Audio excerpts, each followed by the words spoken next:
ጥምቀትን በጎንደር የሚል አሳሳቢ በዓል አከባበር እያለ አላፋት ዝማሬ መቃወም ጀመራችሁ?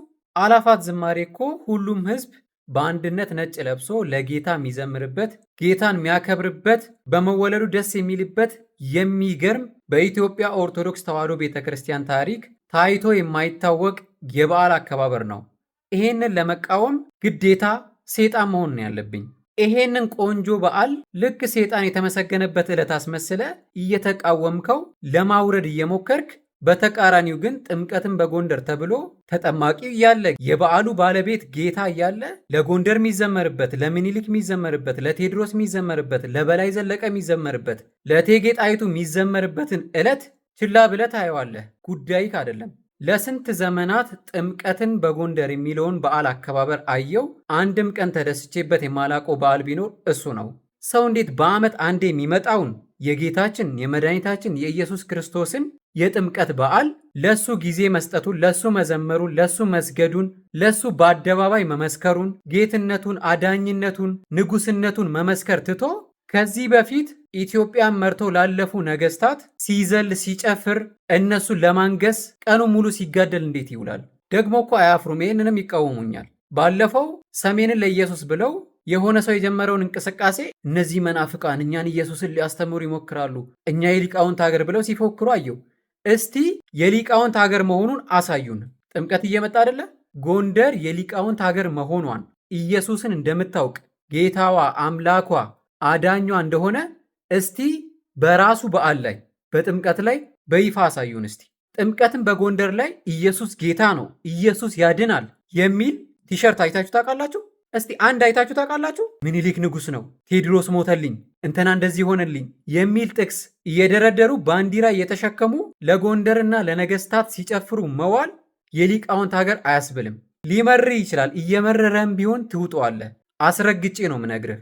በዓሉን ለበዓሉ ባለቤት ተዉት። በዓሉ የጥምቀት በዓል ይባላል። ከስሙ መረዳት ትችላላችሁ። የጥምቀት በዓል ቀኑን ሙሉ ታቦት ከገባ በኋላ ነው ምጨፍረው፣ ታቦት ከገባ በኋላ ነው ምበላው፣ ምጠጣው፣ ምጨፍረው፣ ምሰክረው የሚል ተልካሻ ምክንያት አያስፈልግም። ታቦት ገባ አልገባ ዕለቱ የክርስቶስ ጥምቀት ይባላል። ምን ታቦቱ ከገባ በኋላ እግዚአብሔር አያየኝም ነው? እግዚአብሔር ያለው ታቦቱ ላይ ነው። ታቦቱ ላይ ሆኖ ያይሃል። ልክ ታቦቱ ሲገባ በቃ ማንም አያይህም። እንደፈለግ ትጨፍራለህ፣ እንደፈለግ ትሰክራለህ። ናይት ክለቡ ሙሉ፣ ጭፈራ ቤቱ ሙሉ። ደግሞ ከሁሉ በላይ የሚያናድደኝና የሚያስጠላኝ አርቲስት ተብዬዎች፣ ታዋቂ ሰዎች ዕለቱ ከመድረሱ በፊት እዛ ይጎርፋሉ። ከአንድ ሳምንት አስቀድመው ሳምንቱን ሙሉ ሲዘክሩና ሲዘፍኑ የሚውሉት ለነገስታት። የሄዱት እኮ የጥምቀት በዓልን ለማክበር ነው። አክብራችሁ ሞታችኋል። ሰው እንዴት ጥምቀትን ላከብር ነው ብሎ ትኬት ገዝቶ በፕሌን የሚሄደው በፕሌን፣ በመኪና የሚሄደው በመኪና፣ በእግሩ የሚሄደው በእግሩ እየሄደ ለኢየሱስ ክርስቶስ መስገድ ባለበት ዕለት፣ ለኢየሱስ ክርስቶስ መዘመር ባለበት ዕለት ጸሎት፣ ስግደት፣ ስብከት፣ የተለያዩ መንፈሳዊ ነገሮችን ማድረግ በሚኖርበት ዕለት ላይ ሲጨፍርና ሲጠጣ እንዴት ይውላል? አይሸመቅቃችሁም ግን? እሺ ሰውን አትፈሩም? እግዚአብሔርን አትፈሩም? በአንድ ዓመት ውስጥ እኮ 365 ቀን አለ። ባልጠፋ ቀን እንዴት የጥምቀት ዕለት ጌታ በሚከብርበት ዕለት በማይሆን ነገር በዓሉን እያከበራችሁ ታሳልፋላችሁ? ይሄ እኮ በጣም ነውር ነው። አሁን እዚህ ጋር መጥቶ ወደ ብሔርና ፖለቲካ የሚያዞር ሰው አለ።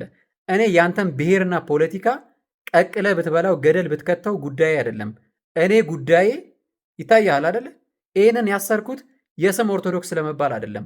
ይህንን ያሰርኩት ጀስት ለጉራ ኦር ለጌጥ አይደለም።